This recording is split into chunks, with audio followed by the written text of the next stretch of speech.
इस क्वेश्चन में हमसे पूछा जा रहा है which one of the following अल्कैलिन earth metal sulphates has its hydration enthalpy greater than it's lattice enthalpy. मतलब हमारे पास अल्कैलिन अर्थ मेटल के 4 सल्फेट्स है, तो हमको बताना है कि कौन से केस में हाइड्रेशन इंथैल्पी ज़्यादा है और लैटिस इंथैल्पी कम है।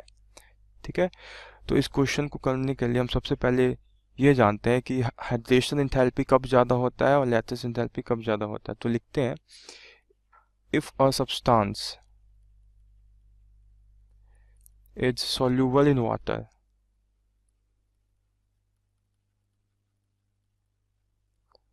अगर कोई सब्सटेंस वाटर में सोल्यूबल है, इसका मतलब होता है कि उसकी जो हाइड्रेशन इंथैल्पी है, hydration enthalpy is greater than lattice enthalpy. ठीक है, तो इसके बाद हम इस क्वेश्चन पे आते हैं। तो जो सब्सटेंस पानी में जितना ज़्यादा सोल्यूबल होगा उसका हाइड्रेशन इंथैल्पी उतना ज़्यादा होगा और लैटिस इंथैल्पी उतना कम होगा। अब in case of alkaline earth metal हम जानते हैं कि सबसे ऊपर हमारा होता है बेरिलियम, फिर मैग्नीशियम, फिर कैल्शियम, फिर स्ट्रोंथियम और फिर होता है बेरियम। ठीक है, तो जैसे जैसे हम नीचे जाते हैं अल्कैलिन अर्थ मेटल के सल्फेट्स का सॉल्युबिलिटी घटता जाता है। As we go downwards in group solubility decreases।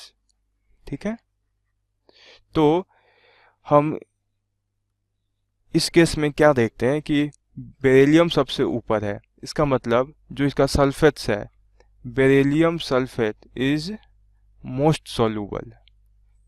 ठीक है, क्योंकि हमने अभी देखा कि जैसे जैसे हम नीचे जाते हैं तो जो अल्कैलिन अर्थ मेटल के सल्फेट्स हैं जैसे beryllium sulphate, magnesium sulphate, calcium sulphate, तो इनकी सॉल्युबिलिटी घटती जाती है। जो सबसे ऊपर है बेरिलियम, तो इसकी सॉल्युबिलिटी सबसे ज़्यादा होगी।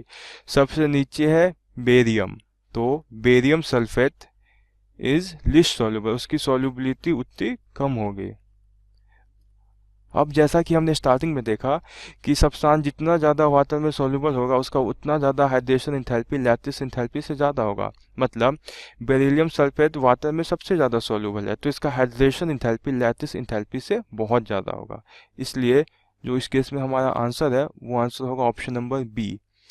तो हमसे क्वेश्चन में क्या पूछ रहा था कि which of the following alkaline मल्ट सल्फेट है hydration enthalpy greater than lattice enthalpy। तो in case of beryllium sulfate hydration enthalpy is greater than lattice enthalpy because it is most soluble। तो हमारा आंसर हो जाएगा बेरिलियम सल्फेट, इसका option number B. Hello बच्चों, question है अपना which among the following is the most reactive. Options ने iodine I2, chlorine gas Cl2, Br2 ਤੇ ICl। ਤਾਂ ਇਸ ਕੁਐਸਚਨ ਚ ਆਪਣੇ ਕੋਲ ਕੀ ਪੁੱਛਿਆ ਗਿਆ ਕਿ ਇਹਨਾਂ ਚੋਂ ਕਿਹੜਾ ਸਭ ਨਾਲ ਜ਼ਿਆਦਾ ਰਿਐਕਟਿਵ ਹੁੰਦਾ ਆਪਾਂ ਦੱਸਣਾ ਹੈ। ਤੇ ਆਪਾਂ ਆਪਸ਼ਨਸ ਚ ਦੇਖੀਏ ਤਾਂ ਆਪਣੇ ਕੋਲ ਪਹਿਲਾ ਹੈ ਆਇਓਡੀਨ Cl2 ਤੇ Br2 ਹੈ, ਫਿਰ ਹੈ ICl। ਤਾਂ ਇਹ ਇਹਨਾਂ ਚ ਤਾਂ ਆਪਣੇ ਕੋਲ ਕੀ ਹੈ I2 Cl2 ਤੇ Br2। ਇਹਨਾਂ ਵਿੱਚ ਤਾਂ ਕੀ ਹੈ ਕਿ ਇਹ ਜਿਹੜੇ ਆਪਣੇ ਕੋਲ ਐਟਮਸ ਨੇ ਉਹਨਾਂ ਚ ਸੇਮ ਐਟम्स ਨੇ ਜਾਨੀ ਇਹਨਾਂ ਦੇ ਮੋਲੀਕਿਊਲਸ ਦੇ ਵਿੱਚ these molecule contain similar type of atoms। these molecules contains similar atoms ਜਾਨੀ ਇਹਨਾਂ ਚ ਕੋਈ ਇਲੈਕਟ੍ਰੋਨੈਗੇਟਿविटी ਦਾ ਡਿਫਰੈਂਸ ਨਹੀਂ ਹੈਗਾ। ਤਾਂ ਇਹ ਕੀ ਨੇ ਨੋਨ ਪੋਲਰ ਬੌਂਡਸ ਨੇ, ਸੇਮ ਐਟम्स ਆਫ ਸੇਮ ਇਲੈਕਟ੍ਰੋਨੈਗੇਟਿविटी। ਇਹਨਾਂ ਚ ਜਿਹੜੇ ਐਟम्स ਨੇ ਉਹ ਸੇਮ ਨੇ, ਸੇਮ ਹੀ ਇਲੈਕਟ੍ਰੋਨੈਗੇਟਿविटी ਦੇ ਨੇ। ਜਿੱਦਾਂ I2 ਦੇ ਵਿੱਚ I ਬੌਂਡ ਹੋਏਗਾ, ਉਹਨਾਂ ਦੀ ਇਲੈਕਟ੍ਰੋਨੈਗੇਟਿविटी ਸੇਮ ਹੈ ਦੋਨਾਂ ਦੀ, ਤਾਂ ਉਹਨਾਂ ਚ ਕੋਈ ਪੋਲੈਰਿਟੀ ਨਹੀਂ ਹੋਏਗੀ। ਉਹਨਾਂ ਚ ਕੋਈ ਪੋਲੈਰਿਟੀ ਨਹੀਂ ਹੋਏਗੀ, देयरफॉर ਉਹ ਕੀ ਹੋਣਗੇ ਨॉन पोलर ਹੋਣਗੇ, नॉन पोलर बॉन्ड होगा।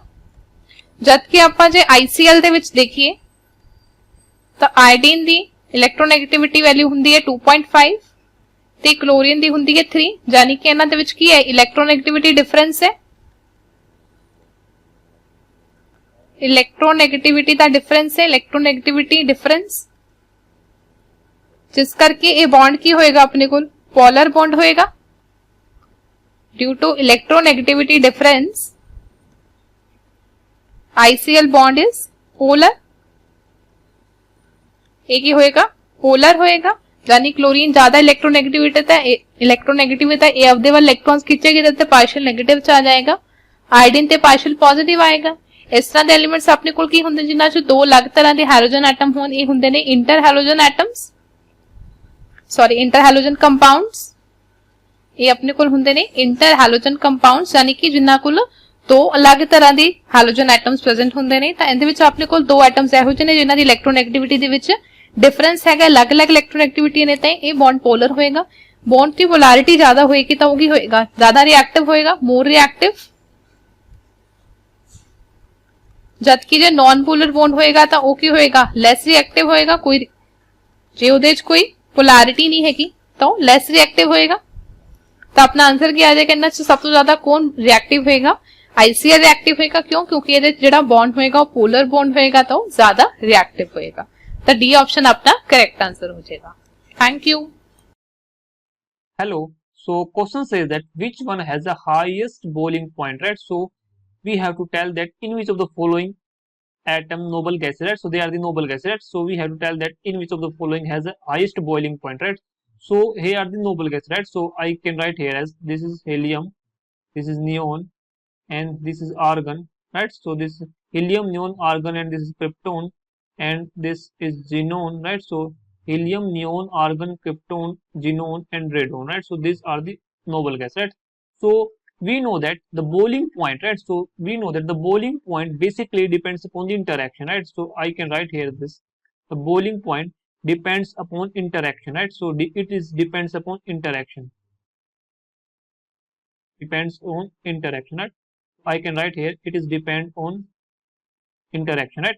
So interaction may be of, you can say many types. Suppose like it may be van der Waals interaction, it may be van der Waals interaction, right?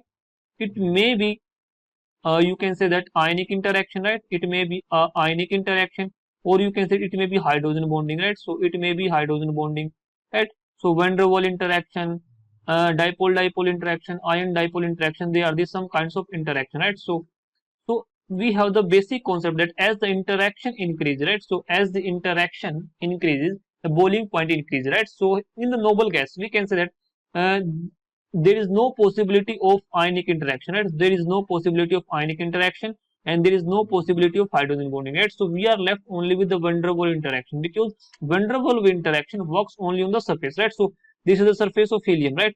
And this is surface of neon, this is argon, this is krypton, and this is xenon, right? And we know that larger the surface, larger will be the van der Waals interaction, and larger will be the boiling point, right? So as we move down the group, atomic size increases, right? So as we move down the group, atomic size increases, right? And I can say here, I can write here, as we move down the group, atomic size, right? So atomic size increases, right? Atomic size increases, which results in increase in the van der Waals interaction, right? And van der Waals interaction always increases the boiling point, right? So I can clearly say right here, I can clearly say this, xenon must be a high boiling point, right? So I can say this, the xenon must be a high boiling point, right? So this will be the order, right? So if I arrange it according to the boiling point, so xenon will be highest boiling point order, right? So xenon will be has the highest boiling point. After this you can see this krypton, right? And after this argon, and after this neon, right? After this neon, and as a list is helium, right? So we are not taking the radon, right? So it's a kind of radioactive element, right? So just we are taking this from xenon, right? So this is xenon. So this is the highest boiling point, right? So in the question we can see this, there are option A, that is neon, right? So this is not the right answer. Option B is krypton, this is also not the right answer, right? And option C is the right answer, right? It's xenon. Xenon has the highest boiling point, because in this case atomic size is large, and as a result surface area increases, and which results in the increase in van der Waals interaction, and van der Waals interaction increases the boiling point, right? So we are left only with the answer C, that is correct answer, because option D become wrong because it is helium, so it has the lowest boiling point, right? So option C will be the correct answer, that has the highest boiling point, and that is xenon, right? So hope this answered your question. So thank you.